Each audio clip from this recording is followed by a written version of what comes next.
നമസ്കാരം. വെടിനിർത്തൽ നീട്ടിയതിനു തൊട്ടു പിന്നാലെ ലെബനാനിൽ വീണ്ടും യുദ്ധഭീതി.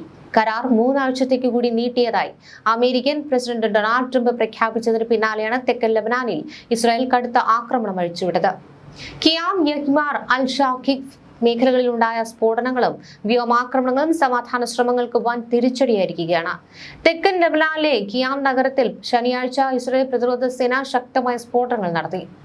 യഹ്മാർ അൽ ഷാഖിഫിൽ 2 തവണ വ്യോമാക്രമണം ഉണ്ടായതായും അന്താരാഷ്ട്ര മാധ്യമങ്ങൾ റിപ്പോർട്ട് ചെയ്തു.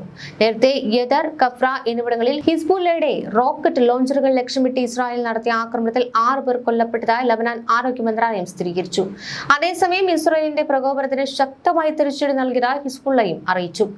റാമിയ നഗരത്തിൽ ഇസ്രായേലിന്റെ കവചിത വാഹനം തകർത്തിരിക്കുകയാണ്. ജനവാസ മേഖലകളിൽ ഇസ്രായേൽ നടത്തുന്ന നശീകരണ പ്രവർത്തനങ്ങൾക്കുള്ള മറുപടിയാണിതെന്ന് ഹിസ്ബുള്ള പ്രസ്താവനയിൽ വ്യക്തമാക്കി.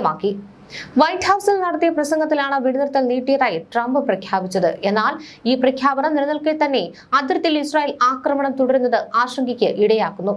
ചരിത്രപരമായ സമാധാനത്തിന് ശ്രമിക്കുന്നുണ്ടെന്ന് ഇസ്രായേൽ പ്രധാനമന്ത്രി ബെഞ്ചമിൻ നെതന്യാഹു അവകാശപ്പെടുമ്പോഴും സൈന്യത്തെ പിൻവലിക്കുവാൻ ഇസ്രായേൽ തയ്യാറാകാത്തതാണ് പ്രതിസന്ധി രൂക്ഷമാക്കുന്നത്. അമേരിക്കയുമായി സഹകരിച്ച് ഇറാനുമേൽ സമ്മർദ്ദം തുടരാനാണ് ഇസ്രായേലിന്റെ തീരുമാനം. വെടിനിർത്തൽ പ്രഖ്യാപനത്തിനിടയിലും അതിർത്തിയിൽ വെടിയുച്ചകൾ നിലയ്ക്കാത്തത് മേഖലയെ വീണ്ടും ഒരു സമ്പൂർണ്ണ യുദ്ധത്തിലേക്ക് നയിക്കുമോ എന്ന ഭീതിയിലാണ് ലോകരാജ്യങ്ങൾ. തെക്കൻ ലബനാനിലെ UN സമാധാന സേനയ്ക്ക് നേരെയും ആക്രമണ ഭീഷണി നിലനിൽക്കുന്നുണ്ട്. കഴിഞ്ഞ ദിവസങ്ങളിൽ നടന്ന ഷെല്ലാക്രമണങ്ങളിൽ ഇന്തോനേഷ്യൻ വംശജനായ ഒരു സമാധാന സേനാംഗം കൊല്ലപ്പെടുത്ത അന്താരാഷ്ട്ര തലത്തിൽ വലിയ പ്രതിഷേധത്തിന് കാരണമായി. വെടിനിർത്തൽ കരാർ നടപ്പിലാക്കുവാൻ നിയോഗിക്കപ്പെട്ടവർക്ക് പോലും സുരക്ഷയില്ലാത്ത അവസ്ഥയാണ് ഇവിടെ.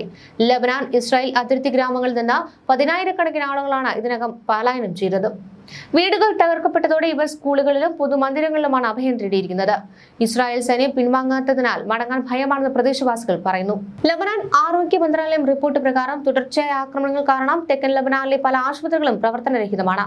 മരുന്നുകളുടെയും ഇന്ധനത്തിന്റെയും കടുത്ത ക്ഷാമം പരിക്കേറ്റവർക്ക് ചികിത്സ നൽകുന്നതിന് തടസ്സമാകുന്നുണ്ട്.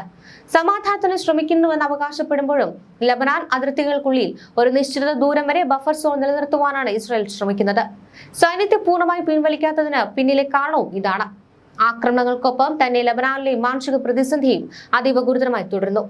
അതിർത്തി ഗ്രാമങ്ങളിലെ ജനങ്ങൾ പലായനം തുടരുമ്പോൾ ആശുപത്രികളിൽ മരുന്നും ഇന്ധനവുമില്ലാതെ വലയുകയാണെന്ന് ആരോഗ്യ മന്ത്രാലയം മുന്നറിയിപ്പ് നൽകുന്നു.